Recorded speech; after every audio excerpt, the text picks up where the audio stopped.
შენ კლინიკურ პრაქტიკაში თუ შეხვედრი ხარ ასოს მოტეხილობას. კი.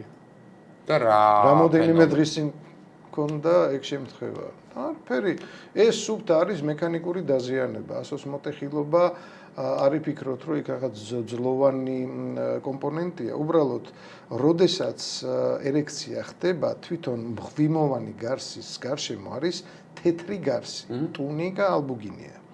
და ეს თეთრი გარსი ერექციის დროს მკვრივდება ისე, რომ მექანიკური დაზიანების შედეგად და ეს არის თქვათ სუფთა სქესობრივი აქტის დროს და არსებობს აი სხვადასხვა პოზების თქვათ ხალი უფრო ზევიდან რო არის და ასე შემდეგ და ასე შემდეგ მაგ დროს ხდება ეს და როდესაც ვარდოს თაბაში შევუდებ თუ არა ეს არც დარი შეხედულება იმიტომ რომ ხო როდესაც ეს ხდება გაგლეჯა ხდება ამ თეთრი გარსის და ყველაზე მნიშვნელოვანია რომ პაციენტს არ შერცხვეს ეგრევე უნდა მივიდეს ექიმთან